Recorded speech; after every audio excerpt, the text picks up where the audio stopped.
This week on Q&A, Cumberland University history professor Mark Cheathem. Professor Cheathem discusses his book, Andrew Jackson, Southerner, and talks about the comparisons made between President Jackson and President Trump.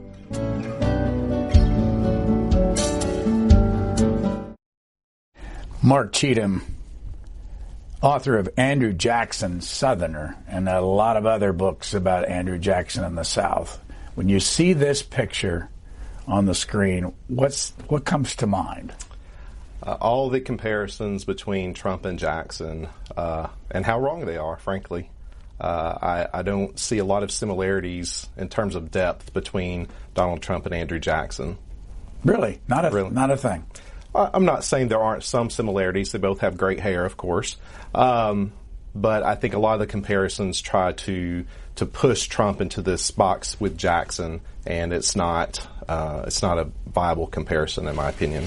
That's a picture, a painting in the Oval Office that he put up. Why do you think he did that? Steve Bannon convinced him to do it, I think. I don't think Trump had any clue as to who Jackson was probably before he became president, or maybe he had some clue. I was at Hermitage recently when Trump was there, and someone afterwards said that Trump studied Jackson and knew all about him before he became president, modeled his campaign after Jackson, and I just had to shake my head. I just don't think Trump really has a good idea of who Jackson is.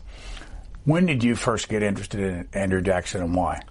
I was an undergraduate at Cumberland University, and I had a professor, Monty Pope, who was one of the first trained docents at the Hermitage.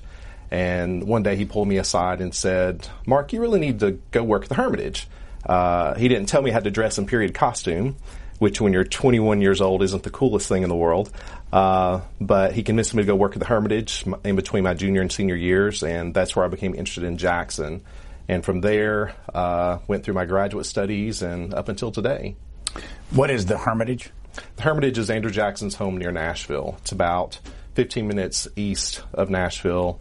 It's a plantation home like you would expect. It's actually not as big as a lot of people think it will be when they first come to it, but it was where Jackson lived for most of his adult life, pre-presidential and post-presidential years. When did you work there, and what did you do?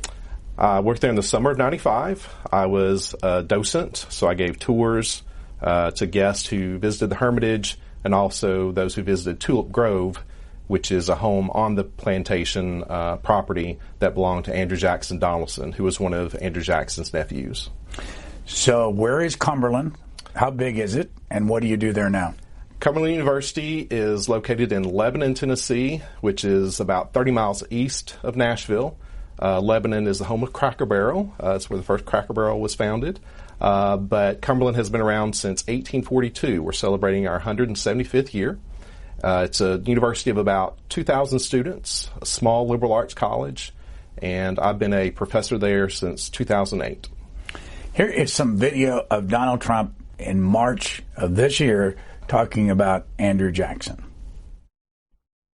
To clean out the bureaucracy, Jackson removed 10% of the federal workforce.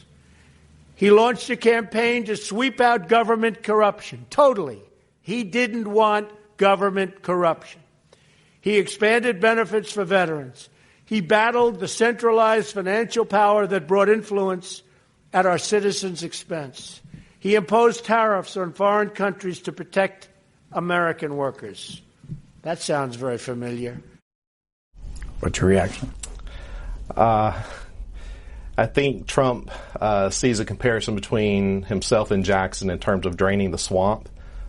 Jackson came into office and was determined to root out corruption in terms of government workers who he thought were incompetent, who were not loyal to him. So there's some similarity between Trump and Jackson there. I think Trump also sees himself in the same vein of Jackson in terms of fighting the powers that be, the great financial institutions and those types of things. And I think that's where one of those comparisons falls apart. Jackson was someone who had to work his way up to become wealthy. He was someone who had to fight hard to make it to the presidency. And I think Trump, as most people know, had a lot of things handed to him from his father, had a pretty easy life. And so comparing himself to Jackson in those regards is a false comparison. Let's do one more on video to hear more of what President Trump had to say about Jackson. It was during the revolution that Jackson first confronted and defied an arrogant elite. Does that sound familiar to you? I wonder why they keep talking about Trump and Jackson, Jackson and Trump. Oh, I know the feeling, Andrew. How do they compare? I think that they both came in on a populist wave. I think they both took advantage of a voting population that wanted change. In Jackson's case, a lot of people think of him as someone who spurred democracy, but he really took advantage of it. A lot of the states had loosened suffrage restrictions by taking away property requirements, by allowing more white men to vote. And Jackson rode that wave into the White House. So he's not the one causing the change, but he's benefiting from it. So in that sense, he benefited from populism. I think Trump benefited from anger at the government, anger at big government, anger at the status quo, anger at, lots of different things. I don't necessarily see that with Jackson, and that's one of the gaps in historiography, I think, the study of the Jacksonian period is, what was it that motivated voters to vote for Jackson? Was it they saw him as a Democratic hero? Was it he was a military hero? Were they tired of the John Quincy Adams administration? Was it the campaigning innovations that were put together by Martin Van Buren and the rest of the Jacksonian Democrats?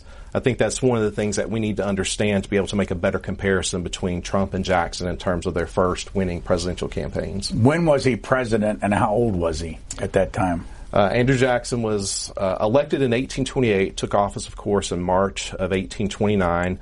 At that point, he was just about to turn 62. 62. So he was a relatively older man, had a long military career, a shorter political career, was someone who wanted to retire in the early 1820s, live out his life as a farmer and as a husband and as a father, and was coaxed into politics by some of his friends in Tennessee and wound up becoming president. What's the Rachel controversy? It's a long story. When Jackson came to Tennessee, to Nashville, in 1788, he was 21 years old. Nashville was on the edge of the western frontier at that point, and Jackson started to rent a room from a woman by the last name of Donaldson. She was the widow of one of the co-founders of Nashville. Her daughter, Rachel Donaldson Robards, was living in the area as well, and Andrew and young Rachel apparently struck up a friendship. And what's interesting is that Rachel was married. So she and Andrew strike up this friendship of some sort. Her husband, Lewis Robards, is not happy, as you can imagine. There are lots of accounts of him being jealous and perhaps of even being abusive toward Rachel. In any case, Andrew and Rachel continue their friendship. Lewis leaves town, abandons her, and Andrew and Rachel go down to Spanish Natchez on the Mississippi River. They come back. They say that they've been married. And a few years later, they find out that Lewis Robards has just now filed for divorce. So Andrew and Rachel had actually been living in adultery. And Rachel was actually a bigamist legally because she was still married to Lewis and saying she was married to Jackson. So the divorce does go through, and Andrew and Rachel do legally marry in early 1794. And at the time, it's not that big of a deal outside of probably Lewis Robards and a couple of other people. But looking ahead 30 years, it is a big deal when it comes to the presidential election of 28. What happened? How did it have an impact on 28? In 28, Henry Clay, who was Secretary of State at the time, and John Quincy Adams, who was president, used the Jackson marriage as one of the angles to try to derail Jackson's presidential campaign against Adams. They besmirch Rachel's character and her honor by insinuating that she was a bigamist, that she was an adulterer, that she was a whore. if I can use that kind of language. And it's something that enrages Jackson, and his friends have to constantly tell him, just let it go. It's not that important. Focus on the big prize of the presidency. There are times when Jackson is ready to fight duels. He's ready to, go back to his youth when he was a little bit more violent and to do something with Clay or with others. But his friends convince him, let it go. It's not that important.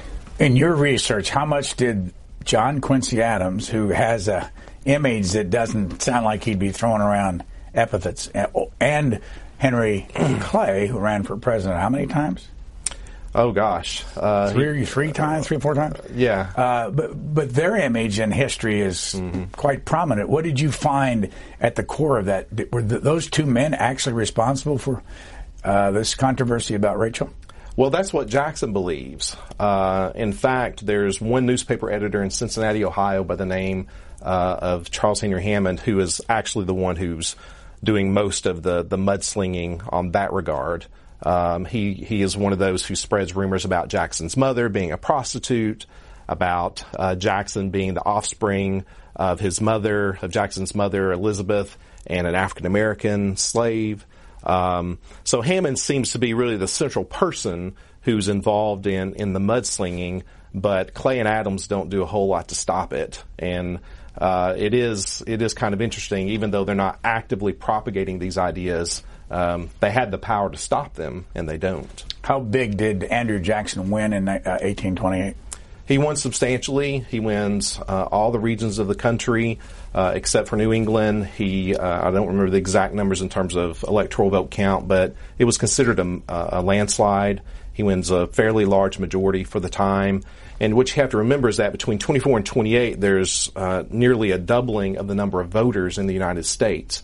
And so for Jackson to win after having lost in 24 and to win big, solidifies within himself and within his coalition this idea that he is the choice of the people. He is the one that the people have given a mandate to affect change in the United States. Where do you put yourself in the writers of Jackson currently alive? I mean, what's the difference between, say, and I'm going to show a clip in a moment of Robert Remini, who you quote almost on every page. But where do you put yourself? Well, what's your philosophy of Andrew Jackson compared to some of the others that are still writing about him? I think I'm fairly even-handed on Jackson. One of the criticisms of Remini was that he was too soft on Jackson, that the more he studied Jackson, and Remini studied Jackson for over 50 years, that the more he studied Jackson, the more he liked him, and so he wasn't as critical of him. He excused a lot of the things that Jackson did. I think I'm fairly even-handed. I think I'm definitely critical of Jackson, which we have a right to be. Even living in the 21st century, we have a right to be critical of the stances that he took on certain issues during his lifetime.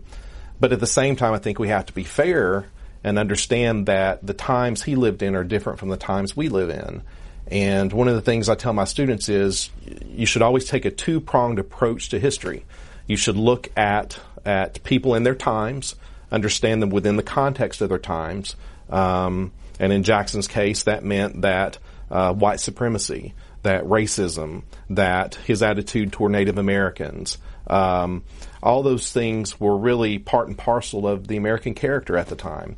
So we look at people in their times, but we also have to look at them from our perspective, and we can be critical of them. So when we look back at Jackson's racism, when we look back at his treatment of Native Americans, we should be critical of him, just as people during his lifetime were critical of him.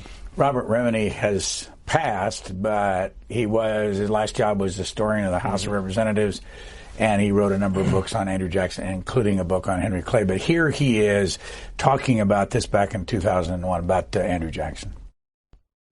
Andrew Jackson was once considered one of the great heroes in American history. And as a matter of fact, a lot of presidents still regard him as one of the most important, and historians as well, including me, and that his life needs to be known.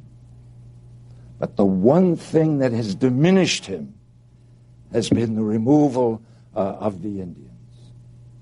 and how it was done and the awful suffering that resulted from it. When was he a great hero, and do you agree with Professor Remini? I think Jackson was a great hero at a number of points in his life. Certainly during the War of 1812 at the Battle of New Orleans in December of 1814, January of 1815, he was able to defeat the greatest army in the Western world, the British, and he did so facing overwhelming odds. So certainly he was a hero then. I think as president, we can consider him a hero. In 1832-33, he stood up to South Carolina and the nullification movement there and kept the Union together. What did that mean, nullification? Nullification was the idea that a state, if it considered a federal law unconstitutional, could nullify or void that law and thus protect the people of that particular state. Why did South Carolina want to nullify a law? Congress had passed two tariffs, the tariff of 1828 and the tariff of 1832, and South Carolinians thought that those tariffs were unconstitutional because they adversely affected Southerners as compared to Northerners, because Southerners, from their perspective, Southerners were going to pay more for imported goods, which is what a tariff is, a tax on imported goods, that Southerners would pay more on in terms of tariffs than Northerners. But there was also this other interesting facet to that South Carolinians and other Southerners were afraid that Congress would use the revenue generated by tariffs to emancipate slaves, to fund either compensated emancipation or colonization, which is sending enslaved African Americans back to Africa. So there was a lot going on with nullification, but the tariff was really the sort of the focal point. And so Jackson, when South Carolina passed a nullification ordinance saying that these two tariffs are unconstitutional, Jackson stepped in and issued his own proclamation and said that this is treason and we cannot allow this because it will destroy the Union. And he threatened to send the military into South Carolina to keep the Union together. I want to go back to that photograph in the Oval Office of President Trump. Let's just say that he calls you up and says, come to the Oval Office. And he's sitting there looking at that portrait of Andrew Jackson, and he says, what do you think of this comparison? What would you do if you were President of the United States and you know me and you know Andrew Jackson? Would you leave that up there on the wall of the Oval Office? I would tell him to take it down because I don't think he represents the positive values that Jackson represented. He certainly represents some of the negative values that Jackson represented, but I think I would tell President Trump that if he wants to be like Andrew Jackson, he has to put nation in front of his own personhood, has to put nation in front of his own family, has to put nation in front of his own interests, because that's what Jackson did for most of his presidency. Well, let's stop a moment about the Hermitage. How did he get the money to build the Hermitage? A number of different ways. Jackson was a land speculator in Middle Tennessee, so he would buy and sell land, basically flip it, and make a profit from that. He was a lawyer, practiced law for a number of years before he started his military career. He owned enslaved people, so he bought and sold African Americans, and a lot of his wealth was generated from the fact that he had a large number of enslaved people. When he became president, he had around 160 African Americans in bondage living at the Hermitage. Over the course of his lifetime, he probably owned close to 300 enslaved people. And that was a large part of his wealth, because to be an elite Southerner, which Jackson was, you had to own slaves, and you had to have them work whatever crop it was you were growing, cotton, corn, sugar, rice, whatever it was. You had to have them work that in order for you to become wealthy and to stay wealthy. I think you said in your book at one time he had as many as 300 slaves? Mm-hmm. Right. But then you also say that when a slave ran away, he would offer $20 to get the slave back, and then suggest that they ought to get 100 lashes. Right. What's so good about that? Well, it's not good. So Jackson is, as I tell people, Jackson is really a typical Southern slave owner. And if you think of slave ownership as being on a spectrum, you have some slave owners who were violent, extremely violent, sadomasochistic, raped enslaved women, and so on. And then you have other slave owners who, even though they own other human beings, we would consider them rather benign in terms of their ownership. Jackson's in the middle. There are times when he expresses concern about slaves. If they're sick, he will send a letter asking about their well-being. He will make sure that they're given gifts. But at the same time, in 1804, there's a runaway slave. There are actually 2 runaway slaves. One of them is captured and brought back. One is not. And he offers extra money if they're given 100 lashes. So that tells you that Jackson saw the value of keeping slaves in line. Because if one slave runs away and you don't do anything about it, what's to keep other slaves from running away? You have to maintain control over your slave population. And if that means that you have to discipline one slave or even kill a slave, if that's necessary, in order to keep the other 99 in place, then that's what you have to do to protect your property. So the Hermitage, the home of Andrew Jackson, wouldn't be there without slaves? No, absolutely not. It was built, what you see today was built in 1819. It partially burns in the mid-1830s when Jackson is president and then is rebuilt. But most of what you see of the Hermitage today was built during the peak of Jackson's wealth, and that was based on slave ownership. And it wasn't just the Hermitage. So the Hermitage was, I think, approximately 1,200 acres of property that Jackson owned in Middle Tennessee, but he owns other plantations in Alabama, in Mississippi, and West Tennessee. So his land holdings are extensive, and all those land holdings had to have enslaved people because white people weren't going to work that land and make a profit in the same way that enslaved people would. So like President Trump, who is a wealthy man, he was a wealthy man. He was wealthy, but it was a wealth that he built up over his lifetime. Jackson isn't given anything in terms of wealth growing up. His father dies around the time that he's born. His mother and 2 older brothers die when he's a young teenager. He has extended family, but he leaves them very early on in his mid-teens. So Jackson has to build up his wealth by himself, and slave ownership was one of the ways that he did that. You talk a lot in here about duels and the violence of duels and the number of times that he was shot.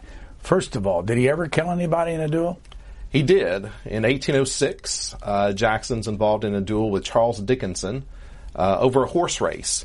And actually, Dickinson's not even involved in the horse race. So Jackson loved to race horses, and that was one of the signs of his wealth. As he was growing up, he saw around him people who owned horses. That was one of the indications of their wealth. And so he loves to race horses as he gets older. So he's involved in a horse race, and he was betting on a horse race. Something happened. The other person had to pull out. And so there was supposed to be a penalty that person paid. So when the person tried to pay the penalty, Jackson didn't like the way that they paid it. And so this Charles Dickinson character comes in and inserts himself into that feud for some reason. And so he and Jackson have words, and that leads to a duel. And Jackson actually shoots and kills him on the dueling grounds. How many duels did he participate in? The records show that Jackson fought 2 duels. Now, if you go on the internet, and of course the internet's always right, you will find that he fought dozens or hundreds of duels, but the evidence only shows 2 duels. One was the duel with Charles Dickinson in 1806, and then the other is a duel that Jackson fought with Waitstill Avery in Jonesboro, Tennessee in 1788. Those are the only 2 duels that we have records for. How many times was he wounded in a duel? He was wounded the one time in 1806. Dickinson fired first, shot Jackson in the chest near his heart, and Jackson was able to summon the fortitude to fire back, and he shot Dickinson in his stomach, and Dickinson bled out later that day. What happened to Andrew Jackson after he'd been hit in the chest? After he shot Dickinson, he collapsed, and he was bedridden for a while. The bullet was so close to his heart that doctors couldn't remove it. And so he actually carried that bullet with him until he died. And it's interesting because bullets were made out of lead. That lead probably poisoned him over the years. but suffering from lead poisoning was better than risking extracting the bullet and piercing his heart. Wasn't he hit in a battle or something? He was also wounded in another time.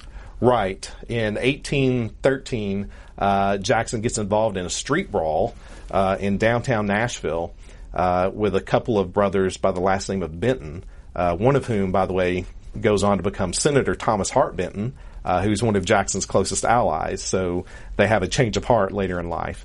But Jackson, again, there's a duel involved. He supports one of his friends in a duel. Benton doesn't like it, and so Thomas Hart Benton doesn't like it. So he and his brother Jesse Benton are roaming the streets of Nashville looking for Jackson. Jackson and his friends go down to downtown Nashville. They bump into each other. There are some words exchanged, and a gunfight ensues. Jackson is shot, falls down a set of stairs, and is bedridden. And what's really interesting about that episode is that it occurs in the middle of the War of 1812. Jackson had already gone to battle one time and had come back. He's bedridden from this brawl, but he summons, again, his fortitude. He summons that fortitude to recover and then to go and fight the majority of the War of 1812 against the Creek Indians and against the British. Were they able to take those bullets out of him? The one in 1813 they eventually did extract, and Jackson gave it to Thomas Hart Benton as a souvenir of their former relationship once they had reconciled. So when he ran in 1824 for the presidency, the first time, did the public know about the fact he was walking around with a bullet near his heart?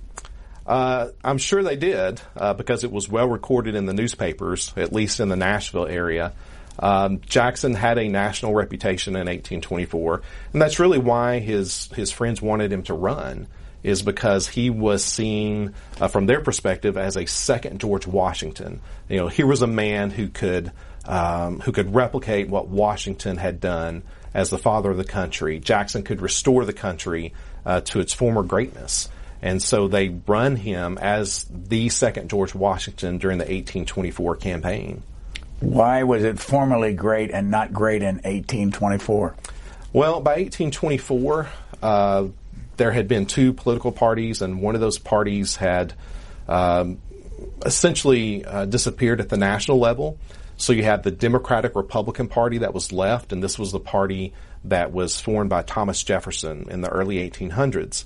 And what happens when you have one political party in charge is that you don't have this unity. You know, I think that's what a lot of people even today think, oh, if we could just get rid of the opposing party, you know, everything would be great. But what happens is when you're the only party in power, or you have a supermajority of power, what happens is you start to divide into factions. And that's what had happened during the second term of James Monroe's presidency, is that you had Democratic Republicans starting to splinter into factions based on personality. And so Jackson and his supporters look around and think, this is no better than what we were during the early years of the Republic. You know, we need to find a way to bring the country back together and to make it great again, to use President Trump's phrase. And the way to do that is to elect Andrew Jackson. How much did he campaign? Presidents didn't campaign at that time. That is something that's a later innovation. So presidential candidates were expected to stay at home. They were expected to be reluctant candidates. They were expected to only be available candidates because the people wanted them to be available. And so there was this false reluctance you were supposed to propagate to voters, and that made you even more attractive, that you were such a committed person to the Union that you were not going to put your personal interests first. And what that meant was the people then had to vote you in. The people had to campaign for you. And that's what happened in 24. What was the corrupt bargain? The corrupt bargain was really the culmination of the election of 1824. Jackson won the most popular votes. He won the most electoral votes. He won the most states. But to become president, you have to win a majority of the electoral votes. And Jackson doesn't. He only wins 99. And so the election, according to the Constitution, the election had to go to the House of Representatives at that point. So the top three vote getters in terms of electoral votes, and that was Jackson, John Quincy Adams, and William H. Crawford. Those three candidates had their names submitted to the House, and then each state delegation in the House would vote, one vote per state, for who would become president.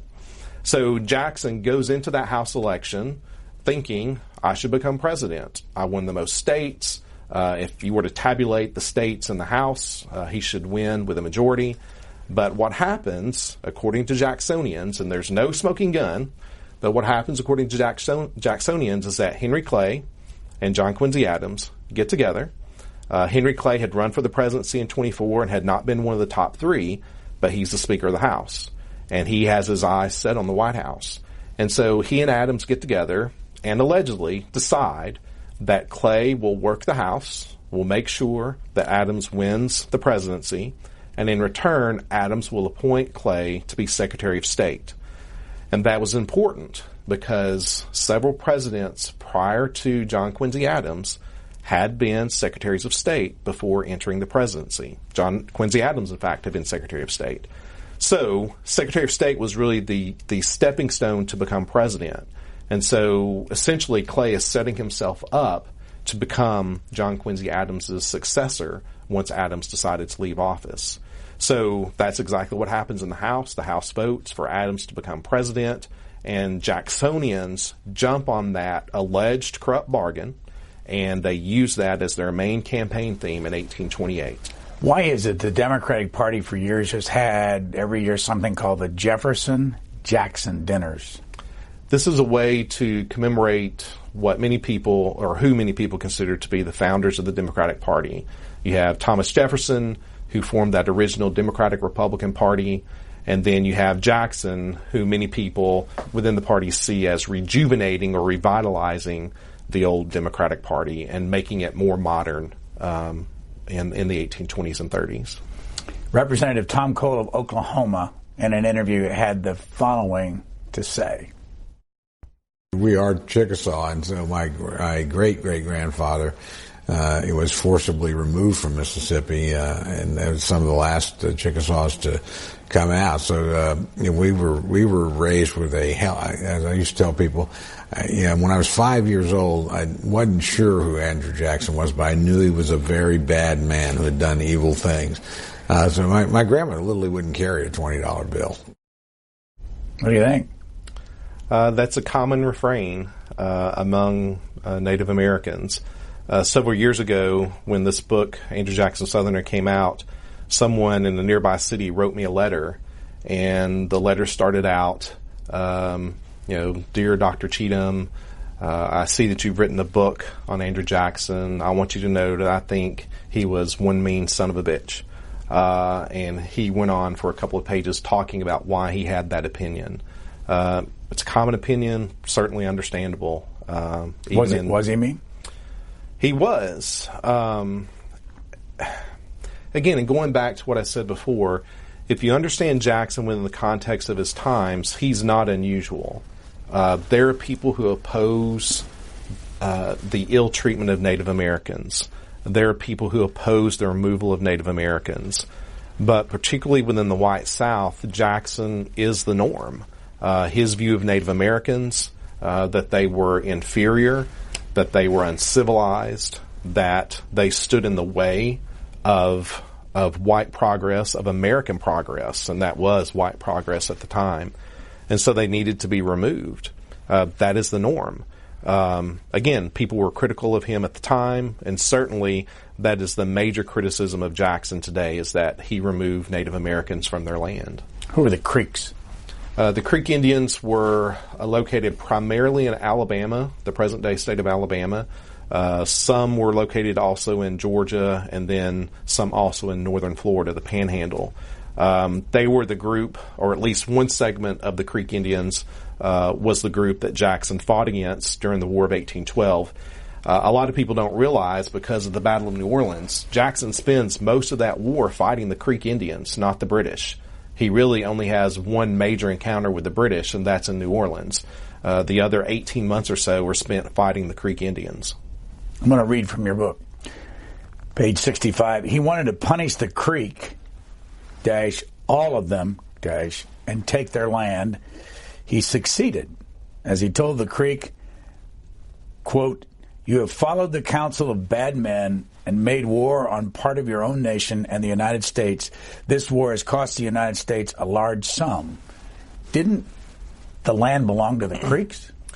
It did, but in Jackson's mind, the Creek had allied themselves with the British, and the British were the enemy of the United States, so therefore the Creek were the enemy of the United States.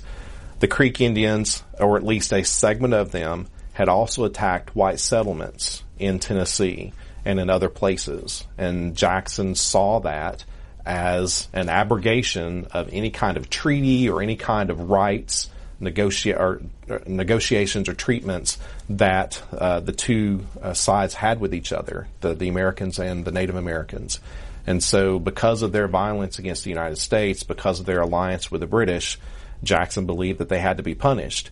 And the interesting thing is that there were some Creek Indians who were allied with the United States. And I said all of the Creek had to be punished. From the segment you read, all the Creek had to be punished because Jackson did not differentiate in most cases among Native Americans. So you have Cherokee who are loyal to him during the War of 1812. That does not matter when it comes to taking their land, because that land, from Jackson's view, is necessary in order for the United States to progress. If President Trump looked out of his second-floor family quarters into Lafayette Park, he would see a statue of Andrew Jackson on a horse. Why do you think people thought he was that important? Because he was. Very famous statue, representative of Jackson's military career. Jackson helped save the United States, or at least that's what people thought, at the Battle of New Orleans. And the interesting thing about that battle, of course, is that the treaty negotiations between the United States and Britain had already taken place in Europe. Both sides had agreed to declare the war a draw, to go back to the status quo antebellum, the way things were before the war. So that news doesn't come to the United States immediately, of course. It takes a while to get here. So the battle that Jackson's most famous for actually occurs after those negotiations are over. But psychologically, I think, most Americans hear news about Jackson's victory first. Then they hear news about the war being over. And psychologically, I think they order things in that way, that Jackson won this great victory. The treaty was signed. Therefore, Jackson's victory led to the end of the war. And the mythology of Jackson, I think, still reinforces that battle was so crucial to the United States staying together and being able to defeat the British, when in reality it's important, certainly, but it wasn't as critical as many people then or now think. How many Native Americans was Jackson responsible for killing? Thousands. Not personally, of course, but during the various battles of the War of 1812, thousands of Native Americans, mostly Creek, are killed fighting American forces. Certainly, if you add removal after the War of 1812, during the mid to late teens, if you add the removal of Native American groups during Jackson's presidency and even after, as his policy is implemented under Martin Van Buren, certainly thousands, if not maybe 10,000 Native Americans, Jackson's responsible. I want to go back to the portrait in the Oval Office. Mm-hmm. By the way, you're still sitting there talking to the president, and you've just told him all of this. Mm. At what point does he say, "This sounds awfully much like I am"? Well, I don't know if he would be that introspective. I take it, by the way, just from listening, you don't care for him much. I don't. I don't know. I think, well, he has some failings, some personal and political failings for sure.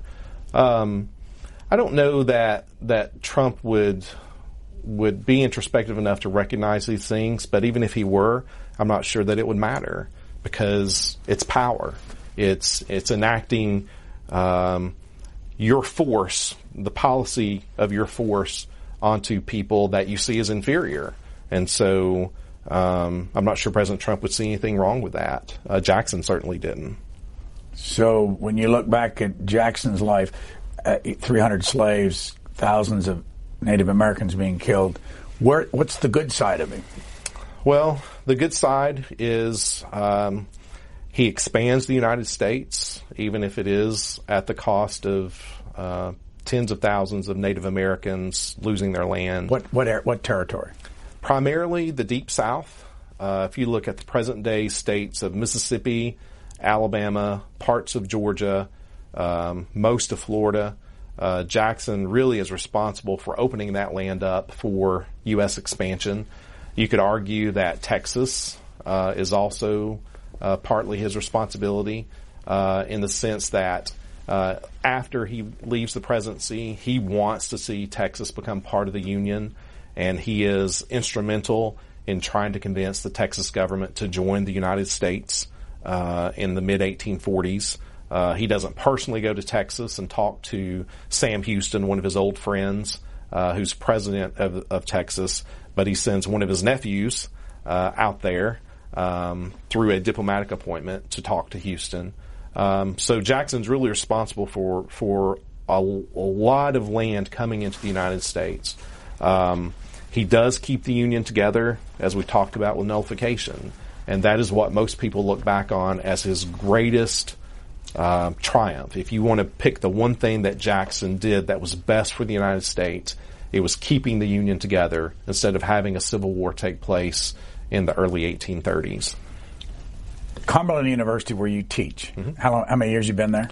This is our 175th year. No, you. I haven't been there 175 years. I've been there since 2008 as a professor. And are you head of the history department now? I am. Mm-hmm. You have something in common with Andrew Jackson, not you personally, but Cumberland University, and that is Cumberland has 2 Supreme Court justices in history, mm-hmm. and a former Secretary of State, mm-hmm. Cordell Hull. Mm-hmm. And Andrew Jackson, as you say in your book, appointed 4 men to be on the Supreme Court. Mm-hmm. But if my memory is correct, he put somebody on the Supreme Court that was very controversial. Yes, probably you're thinking of Roger B. Taney. I am. Yeah. Roger B. Taney is one of the most controversial Supreme Court justices. And he's mostly controversial for what happens in 1857 with the Dred Scott decision, which essentially says that enslaved African Americans are property and gives the Supreme Court's endorsement of that idea. Jackson puts him on the court really as a reward for Taney's help during the Bank War of Jackson's second term. Taney was a strong supporter of Jackson's banking policy, and he'd been Secretary of Treasury?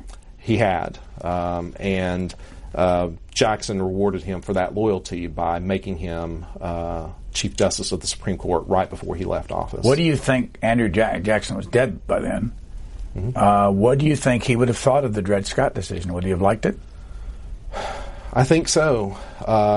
It's always difficult to project, what would someone have thought if they were alive, but Jackson believed that enslaved African Americans were property.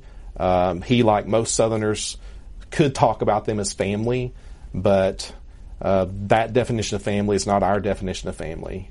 It's not, kinship in the sense of blood relation or marital relation. It's you're part of the household, but you're still property. You can still be bought and sold. You can still have families broken up. You can still be whipped. All those things can happen because you're really just property. The media and the press have spent a lot of time in the last couple of months talking about the family of Donald Trump that surrounds him. Jared Kushner, his daughter Ivanka, and others. Did Andrew Jackson have any family around him in the White House? He did. He had one nephew, Andrew Jackson Donaldson, who was one of Rachel Donaldson Jackson's nephews. Andrew and Rachel Jackson never had any natural children. So Andrew Jackson Donaldson essentially serves as Jackson's private secretary and a little bit like a chief of staff in some regard.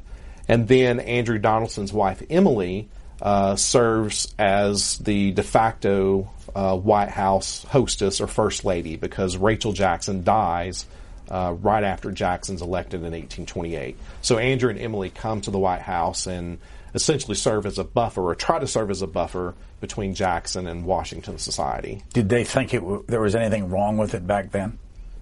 No. I think the expectation was you would bring some family with you.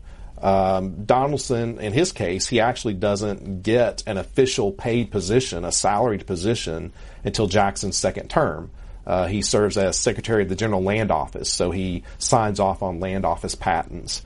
So for a long time, he's actually not even paid by the government. But no, they didn't see anything wrong with that. So why do you think the media cares so much today about family being around Donald Trump? Well, I think it's the enrichment, the personal enrichment that can take place. I think the influence is going to be there regardless. And to think that any family member that a president cares about, that family member is not going to influence them is really naive. Certainly that's going to happen. But I think it's the personal enrichment.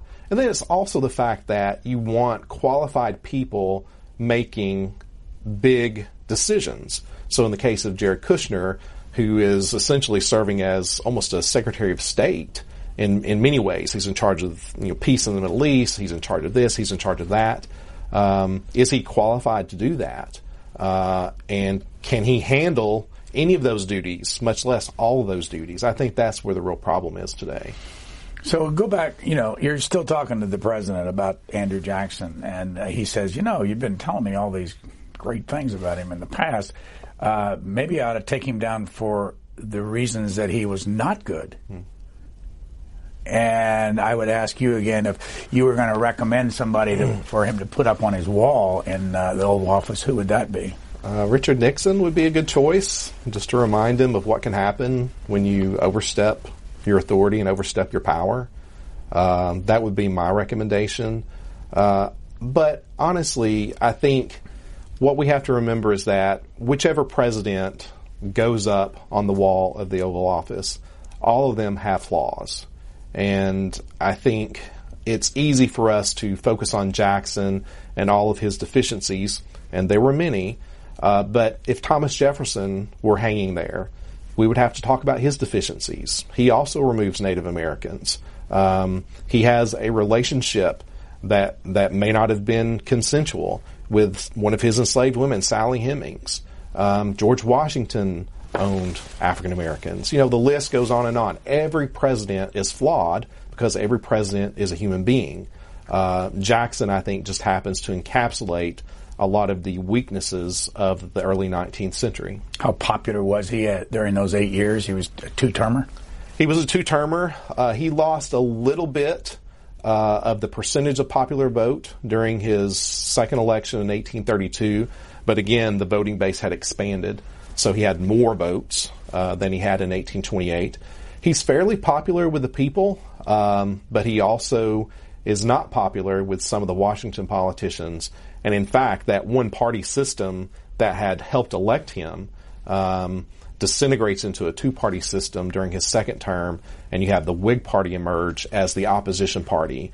And the Whig Party was made up of a variety of different factions, but the one thing they had in common was they hated Jackson. And so he's the force that binds them all together. Is it fair to call Andrew Jackson the father of the Democratic Party? I think so. I think he has to share that moniker with Martin Van Buren. Van Buren's really the architect. I don't think you can have Jackson elected without Van Buren, but I also don't think you would have Van Buren elected president without Jackson. So I think you have to see those two as codependent when it comes to the Democratic Party, but certainly Jackson's the figurehead. Why didn't he like the U.S. Bank? Jackson saw the U.S. Bank as this. So the U.S. Bank, the second Bank of the United States, was formed in 1816, had a 20-year contract to 1836. And what Jackson saw the bank doing was manipulating the American economy and using government money against him personally. Shortly after the 1828 election, some of Jackson's advisors come to him and tell him that President Nicholas Biddle, president of the U.S. Bank, had used bank money to help fund John Quincy Adams's campaign in New England. And Jackson thought that was horrible, that the people's money was being used for political purposes. And that just added to his suspicion about banks. Jackson wasn't necessarily fond of banks anyway. And so based on the fact that Henry Clay was a strong supporter of the bank and that he tried to push the bank's recharter or new contract through in 1832 as an election year issue, all that sort of coalesced Jackson's hatred of the bank. And then when Nicholas Biddle tried to start a recession as a way of getting back at Jackson's interjection into the bank's business, that just made clear what Jackson had to do. He had to destroy the bank. What was the Eaton affair, and when did it happen? Oh, the sex scandal, the Eaton affair. That occurs between 1829 and 1831. This was a scandal involving Jackson's very close friend, Senator John Eaton, whom Jackson appointed Secretary of War. And he was from where, by the way? John Eaton was from Tennessee, from Middle Tennessee, near where Jackson lived. And Jackson's buried now in Tennessee and lived there at the end of his life. Right, absolutely. So John Eaton had been good friends with Margaret O'Neill Timberlake and her husband, John Timberlake. John Timberlake was a Navy purser, and what that means is that he would go out and be an accountant for the United States Navy. So he would be gone for months on end on ships, keeping track of wages and that sort of thing. So while he was gone, John Eaton and Margaret O'Neill Timberlake would go to social functions together, and rumors started to spread that they were having an affair. Well, then John Timberlake committed suicide, and the account was that he had slit his own throat because he found out that his wife and his best friend John Eaton were having an affair. Now, whether that's true or not, he did kill himself, but whether it was because of the affair, the alleged affair, we don't know. But so Margaret O'Neill Timberlake is now a widow, and less than a year after her husband commits suicide, she marries John Eaton, the man she was allegedly having an affair with. So all this happens before Jackson becomes president. Well, Jackson appoints Eaton to be Secretary of War, and Washington society is aghast that Jackson has appointed this man who was having an affair with this woman they consider a whore, and they use that word. So Jackson appoints Eaton, sees him as a very close, loyal friend, wants him to be in his cabinet, and he defends Eaton and Margaret over the next 2 years, to the point that he will call cabinet meetings to discuss whether or not John and Margaret had an affair. And he will provide evidence that shows that they did not.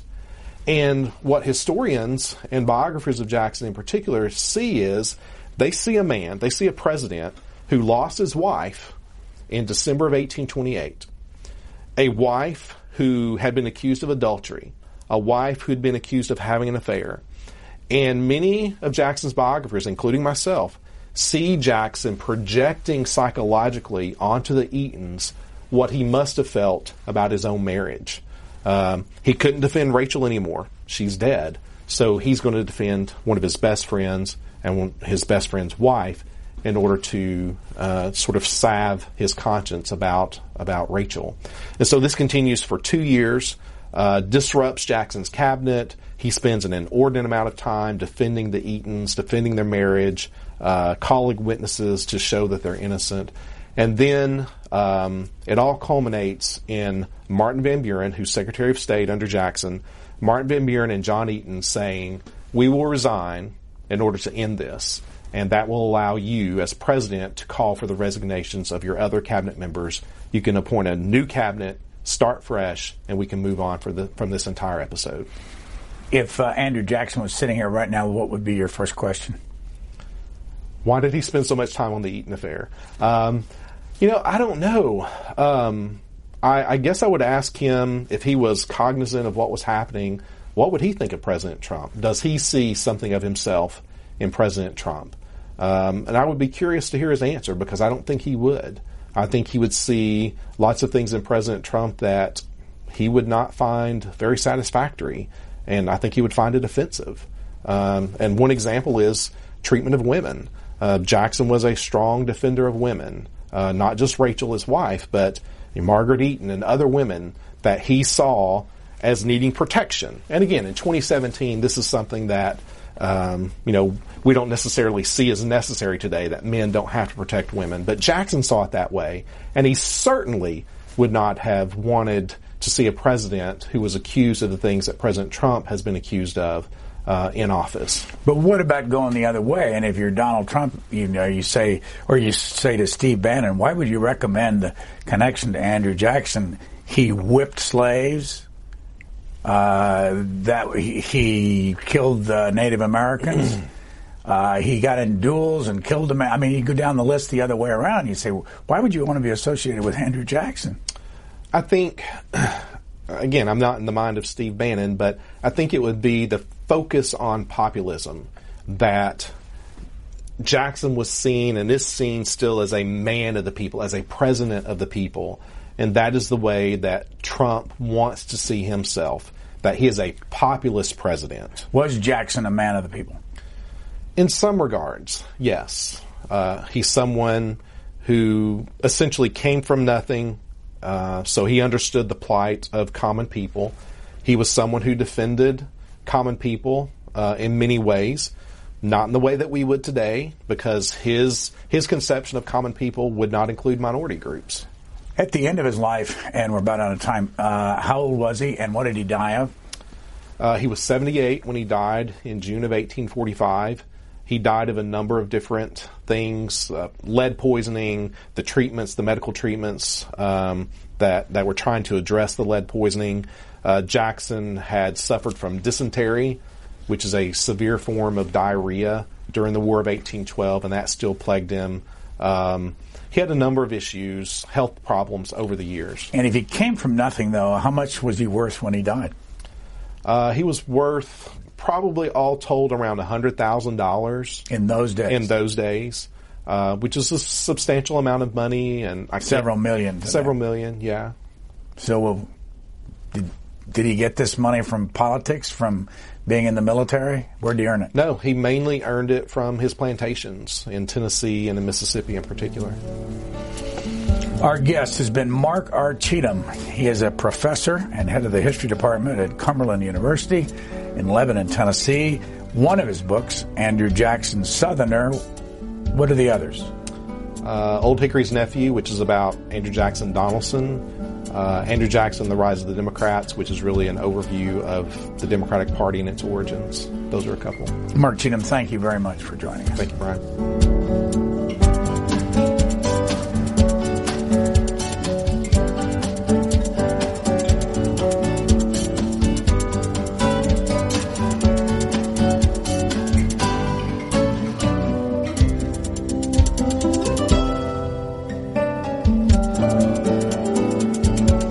Free transcripts, or to give us your comments about this program, visit us at Q&A.org. Q&A programs are also available as C-SPAN podcasts.